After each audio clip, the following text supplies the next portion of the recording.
Hello Missoula, my name is Jeremy Flesch. I'm very excited to live in the River Road neighborhood, formerly known as Emma Dickinson Orchard Homes. We have a new park here in Missoula, located on LaFray Lane, near River Road. We're very excited, and we want you to come and check it out. Come on, let's go. One entrance to the park is from Idaho and Johnson Streets, as you can see behind me. The park also has a paved trail throughout, which facilitates walking, biking, jogging with a dog, things like that. We also have open green space, which can be used for playing catch, playing soccer, playing frisbee, or even just playing tag. Two major additions to the park will be wood fencing around the perimeter to clearly define where the park ends and private property begins. There will also be a large playground, which will be located in these two large circles, which are currently empty. We also have a number of trees, which as they mature, will provide a nice resting place and lots of shade. In this area behind me, we'll have a large playground area with the traditional items that a person would think of for a playground, including swings, slides, and climbing areas. We're also expecting to have fitness area for both adults and children. In this area to my right, we'll have large boulders for kids and adults to play on. The money to put this park together has come from many sources, including Missoula Parks and Rec, open space funds, as well as neighborhood project grants and federal stimulus money. We're very excited to have this park in the River Road neighborhood.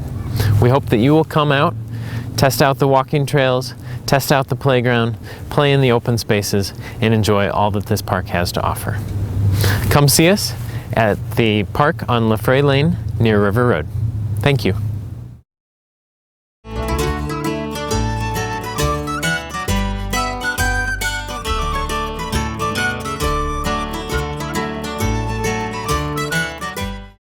My name's Kevin Owens.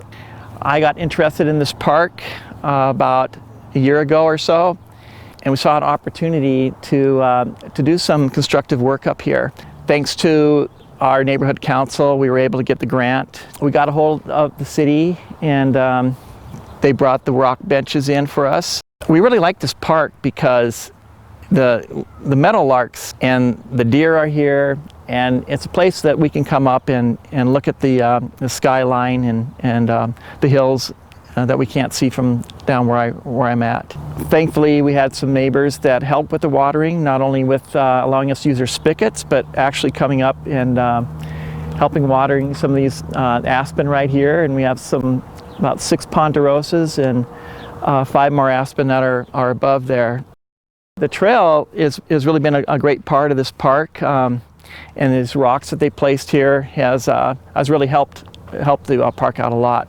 And hopefully we can expand on this. This is the beginning of the park, and hopefully we can get a couple more benches up there in the future and a few more trees, and really make this a place where we can all come up and really enjoy.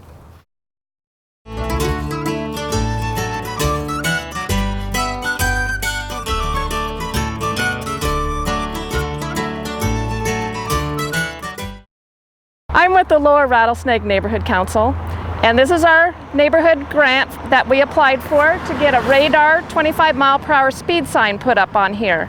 We've recently gotten the speed limits changed to 30 up above from 35, but people still tend to come down these 2 small hills and pick up speed. So we want to get the traffic slowed down a little bit because we don't have sidewalks, curbing, and infrastructure for safety for cyclists and pedestrians here.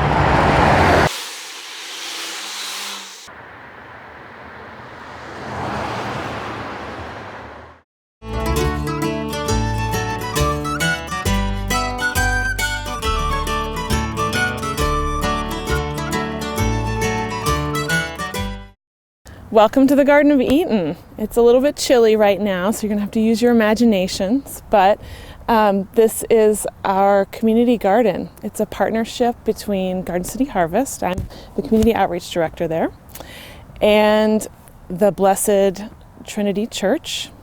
To our left is the Joseph Residence, which is a housing facility for people transitioning out of homelessness. So for Garden City Harvest, when we were approached for this project, it was a dream come true because it's a great community member organization, the church, and then also one of our main groups that we're trying to work towards getting healthy local food into that population, which is the Joseph Residence. And part of what Garden City Harvest does, one of our main missions, is to grow food for low-income families in Missoula and individuals. So we started work on this garden, and it's in the Franklin to Fort neighborhood, which is a neighborhood that has a lot of low-income families and households, as well as pretty dense neighborhoods, and not a whole lot of access to open space. And so we took this land, which was kind of a grassy knapweed field, and turned it into a productive place, growing vegetables for families. One of the greatest things, this community garden really functions like a community garden should. Half of the members of the garden are from the neighborhood, the Joseph Residence, and the other half are from the church. And the church members have been so generous. The parishioners have paid for plots for Joseph Residence so that they can come and garden. And one of the biggest challenges as you're transitioning from homelessness is to have food security. And so actually having that ability to grow food, know how to grow food, and growing healthy food for those families is a really important thing, so that they're not just getting something that's packaged, they're getting something that's really healthy and fresh. The vegetables that we grow here, I think almost anything that you can grow in Montana, we ends up growing in our gardens. And it is really a beautiful thing when you come out here in the summer and see the garden growing. It's a community effort, but everybody has their own plot, so it's sort of this patchwork of individual expression, individual tastes, culinary loves, and then also sort of it comes together as a sort of a manifestation of community, the community that's built it. So, anything from peppers, which are a challenge to grow, kale, which grows like a weed here, cabbage, tomatoes. There's always someone who can grow tomatoes really well, they're another challenging vegetable in this short season. It's a wonderful place to come, and we're looking forward to it expanding and growing as the years go by with the continued support of both of our partners. So we're always open and hoping that gardeners in neighborhoods will come to us with the support of their neighborhood council, or even on their own. If there's a piece of property that they have found in their neighborhood they'd really like to develop into a community garden, that's exactly what Garden City Harvest is hoping to help happen. And we've started working with Parks and Rec and the city, as well as the Office of Neighborhoods, to start creating gardens in city parks and on city land, as well as on private land. So if someone has an idea for a neighborhood garden or a community garden, please do call Garden City Harvest, because we can start to make it happen and see what the first steps are of getting the rest of the community involved.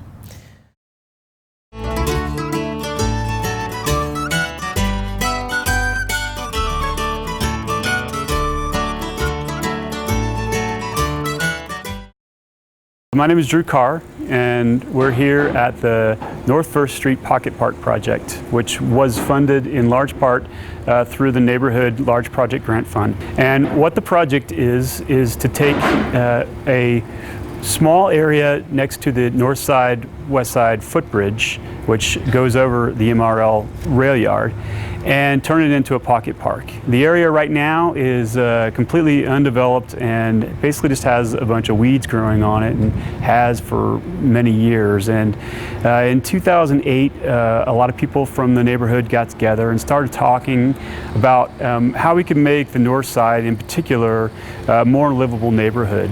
The north side and west side neighborhoods have a neighborhood plan that's been implemented for several years now, and it really gives us a template on what projects to approach. And this was one of the main priorities in that plan right here on this site, is to turn this into a pocket park and landscape it, put a flagstone patio in, and eventually what we'd like to do is create a mural wall along the edge of the park, which will be a neighborhood project. So we're really excited about that, and that's a collaboration with the Zootown Community Arts program, which is also located right here on North First Street.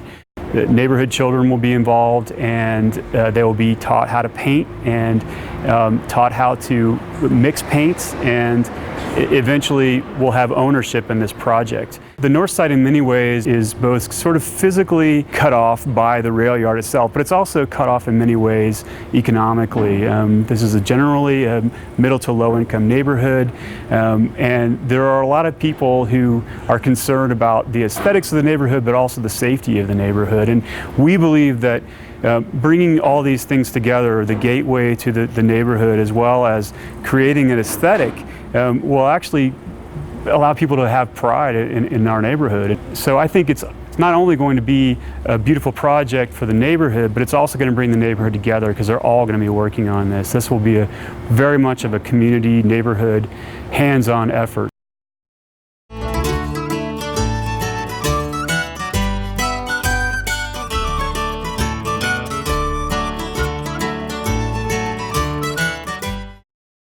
My name's Marilyn Marler, and we're here at the 8th Street Pocket Park. This is the Franklin to the Fort neighborhood, and the Pocket Park is a native plant garden here at the corner of 8th Street and Grant, really close to where I live. And our idea for the Pocket Park was to turn it into a little haven for wild plants and nature here in the middle of the city.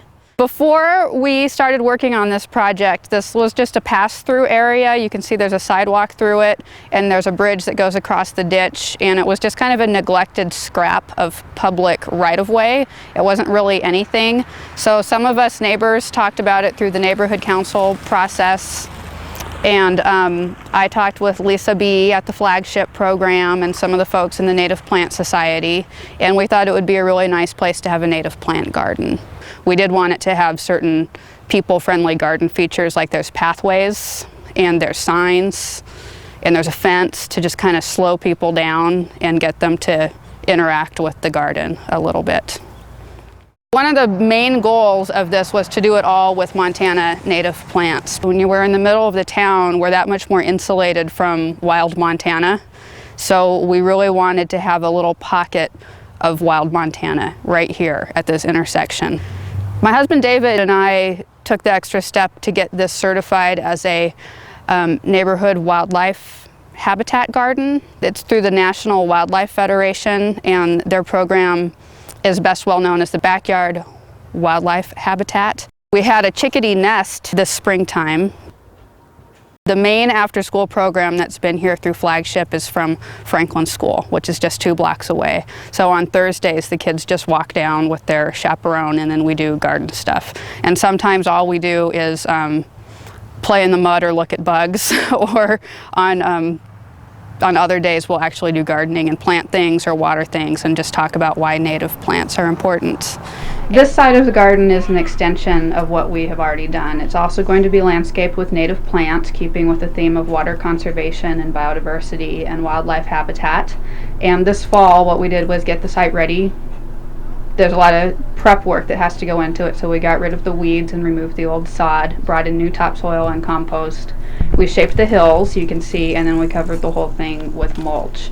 And there's a big rectangle in the center, which is going to become a little horseshoe court to give people something to do when they're down there. But we're really excited to get this going, and in the springtime the flagship program will be back, planting plants, and we still have the help of the Native Plant Society and the University of Montana, and the neighbors are still excited about it. So it continues to be a fun project.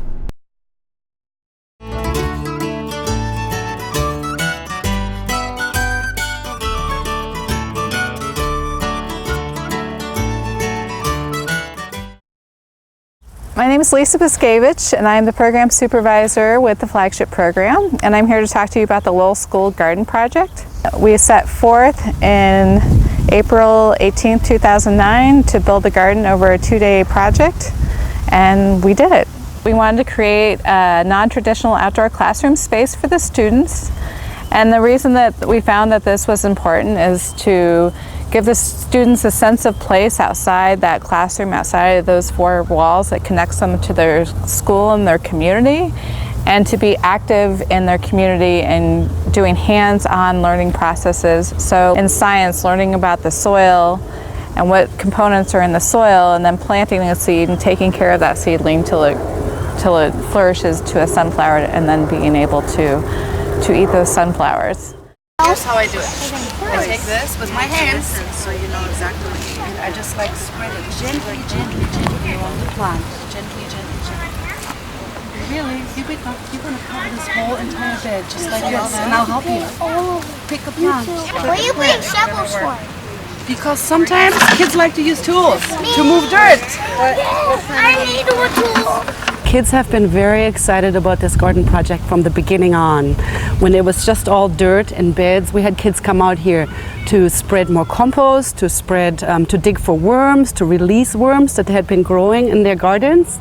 We started growing seeds, vegetable seeds, in all the classrooms of the school. Every single group of kids, different age groups, came out here to either plant seeds in the garden, to plant their transplants, and to put in the transplants that we've gotten so generously donated. So the kids love planting, and really what they like more than anything is digging for worms. And so students will be coming out here caring for the garden during the summer months, as well as in July and August, families from the neighborhood and the school will be coming out to water and weed and harvest the plants at that time. And then in September, when the students start back up, they'll be coming out and touring and harvesting and learning how to cook with some unusual foods from kale and beets and squash. And so teaching them about nutrition and connecting them with their food systems is really important, to know that not everything comes out of a box. The Lowell School Garden Project wouldn't have been possible without all the generosity of this community, the North Side, West Side community and Missoula community. Well, that's more than just a plant. That is a tomato flower. Each flower makes tomato fruit. We have now first tomato flowers. These guys are doing really well.